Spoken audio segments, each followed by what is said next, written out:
Okay, so I'm Chris Gecik. You can read that better than I can probably say it. And I was going to talk about power vampires in the home. This is kind of like the second half of Victoria Chen's talk this morning.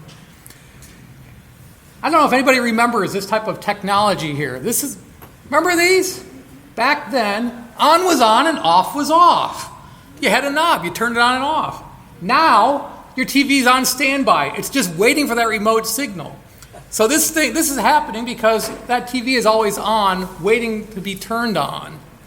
So what I'm going to do is, here's a kilowatt P4400 meter. This thing is what we use. You can buy these at Menards for around $20, and we're 11% off this week. That's about the cheapest you're going to get. So we use these a lot in our department. So I use this kilowatt meter. I went around, and I'm actually looking at vampire energy consumption here. Remember, volts times amps is equal to volt amperes. So I can't just clip an ammeter and measure my current and my voltage and multiply them together. I need to take into account power factor. And that's what this meter does. It will measure true wattage. That's energy consumed, not just volt amperes. So make sure when you're measuring this, you want to make sure you're measuring wattage. Like I said, these potential power vampires are normally, they're just plugged in and when they're not in use, they're not turned on and off. These vampires are drinking power even when they're apparently asleep. So here's something that has an on-off switch. This just happens to be my old handy HP LaserJet printer at home. The reason why I bring this up is because my wife forgets to turn it off. She leaves it on saying it's going to go to sleep anyway. Well, when it's asleep, it's still drawing 5 watts of power. So here's a potential vampire in my own kitchen where I have my printer. Here's a microwave oven. This thing is over 10 years old. So I was wondering, this is an old microwave oven. How much is it using for me to display that little clock up there? It's taking about 3 watts also, even when it's turned off. Here's a brand new microwave oven we bought in our department. It's an Oster brand. I think it's about a month old. Again, it has the LED clock on it. How much do you think that thing is drawing when it's turned off?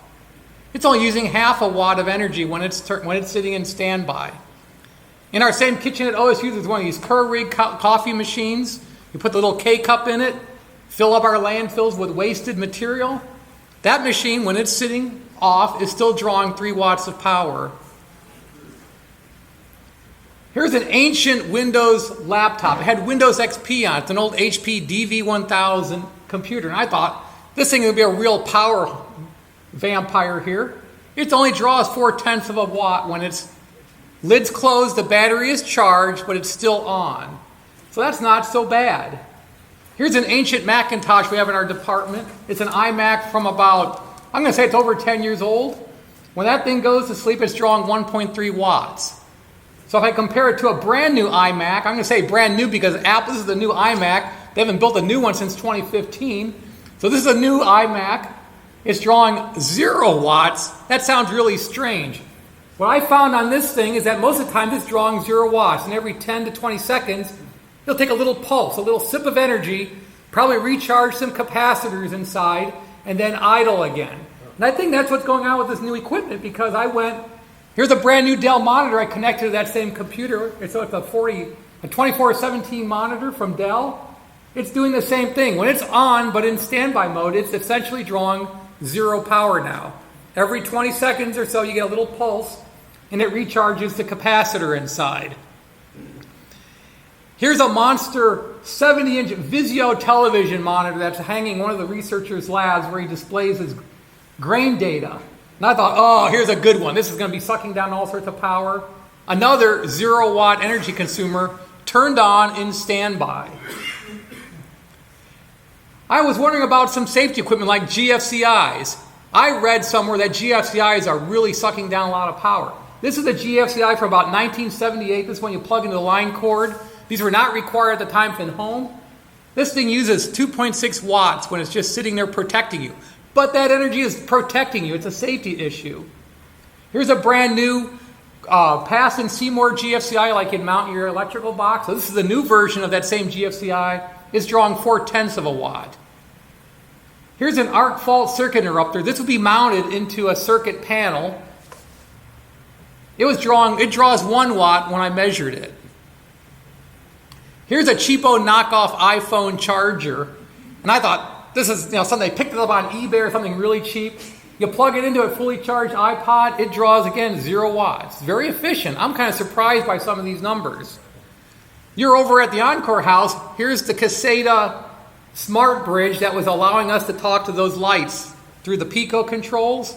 So this is a brand new device, and it was drawing 1 watt all the time.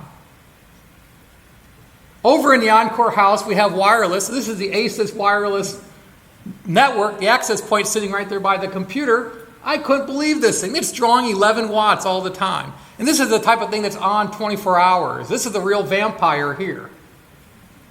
We also have to connect the Encore house to the 4-H building here. We do that through a power over Ethernet to a black box Ethernet bridge. That's drawing 4 watts. Here's at home, I'm using a wireless bridge too, and you can see the meters up there plugged in. It's made by Hawking. I'm using 1.5 watts. I find that the computer network equipment tends to be wildly different, and probably the older stuff draws more than the new stuff. I do a lot of baking. I have a large family. Somebody gave me an old electric range. I can put it in the basement. You can see it there in the basement. The clock is on. I thought, oh, here comes another energy hog. Drawing about 1 watt. So when I go down the basement, I can see the time on the clock. I can probably pull the plug also, because I use it around Thanksgiving and Christmas. I installed a Rinnai water heater. This is a tankless water heater. So I don't need to use natural gas to run a pilot. Turn on the water, you get hot water, no standby water. And I was wondering what this was, so I measured it. That thing is using 5 watts. Well, this thing is probably getting close to 10 years, so maybe they're getting better, but I was surprised. The cost of convenience of not going down the basement every morning before I take the shower and plug it in, I'm using 5 watts of power to keep that thing in standby mode. And then I thought, this old gas furnace is 20 plus years old. You go down here, you hear the thing buzzing because the transformer, the 40 volt ampere transformer in that cabinet, it buzzes like a banshee down there. I thought, this is a real energy hog. It's only using 1 watt. I decided to find out what my home is really using. So I have a dozen GFCIs. I have a couple of microwave, these little things. I'm probably using 50 watts of vampire power at any point. So I went out. My electric meter is on the back of the house. Down there is the KH factor. You can use that number to calculate wattage using the meter. So I went through my house and I unplugged all the typical appliances. I pulled all the refrigerators out, all the freezers, anything that would be generating or pulling energy. So I'm just now measuring my background energy usage. And I told my wife, lie in bed this morning, don't go in, don't turn any lights. I'm going to do a measurement here. Here's the equation you use. So the KH value is the watt hours per revolution of the meter. And I plugged in my numbers. So the meter was 7.2 for the KH value. It took me 240 seconds to get 1 revolution of that dial. And I found out I'm using 108 watts of power when theoretically nothing in the house is on. So I guess some points to consider here. I think newer items tend to consume less power than the older ones. I saw that in the microwave ovens. I saw that with the computers. And I think computer network equipment are the hidden power vampires, at least in my house, when you have them in quantity. Because I have at least two network, I have a bridge, and I have 2 Ethernet hubs in there. And I think the same thing's happening over at the Encore house.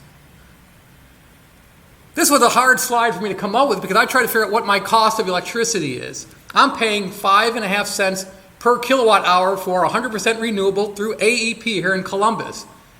If you double the cost of electricity to account for distribution and transmission, then these other little things they tack in, I'm paying actually 17 cents per kilowatt hour.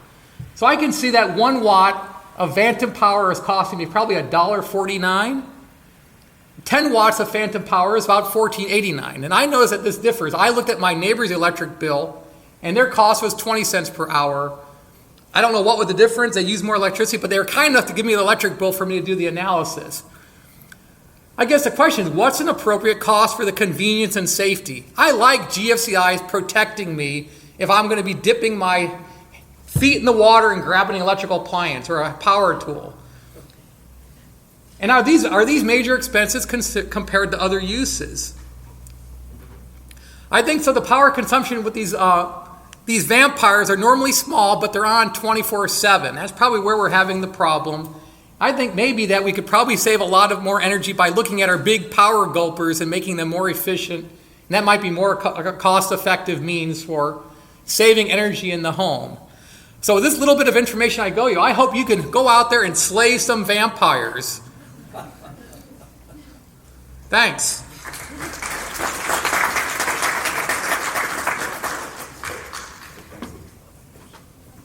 You want to take questions now or hold to the end? I don't know. If you have questions, I can take questions. Yeah, why don't we take a couple of questions? Are there any questions?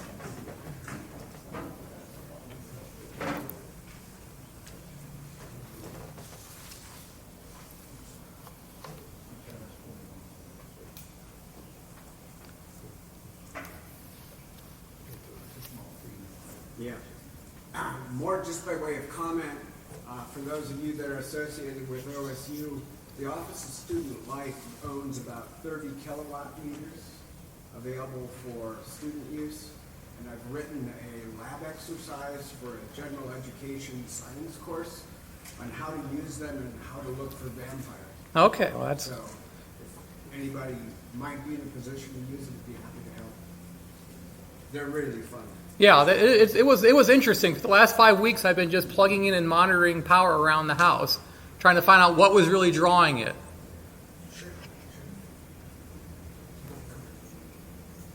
Any other questions? Right behind you. Okay, well, I'm on now. So, have you considered any of the newer energy monitors? Hey, it is working. Okay. When you mean a newer energy model? Or... So I have two on my house. I have a curve and I have a sense. And then I've also played with an e-gauge that one of my clients has. Have you played with anything like that? I haven't played with things. I typically get the mailings for the engineers. You know, you buy this PMI, power monitoring equipment. Power monitoring is instrumentation. And these things are thousands of dollars. You can put these coils around and it does very accurate. These things are claimed to be 2% accurate. We use these in the lab. When we teach electricity and electronics, we have found them to be quite accurate. We compare them to real measurements. Remember, a complex waveform, these are often not simple sine waves coming into these switching power supplies. These things do a really good job despite the fact that it's getting harmonics and things. I was surprised at how well these do for, like I said, $20, save 11% this week at Menards. I might go buy another one just for myself. Okay. So I found that I like the Sense monitor the best of them, and it's the least expensive too. It's $300, and it only has 2 CD clamps, so you only do it on the 2 mains coming in, and then it kind of sort of senses the different things that are in there. It also thinks that my coffee maker is my dishwasher. Mm-hmm. It's got some issues still, for figuring out what your base load is, the 108 watts is actually quite good. So at my house, it's right around 200, something like that. Standby power, that's really not bad. Yeah. I think one thing over in the Encore house, we do have some clamp-on meters in there. We monitor the power usage and it's online. The problem I had with the Encore house is it's measuring volt amperes.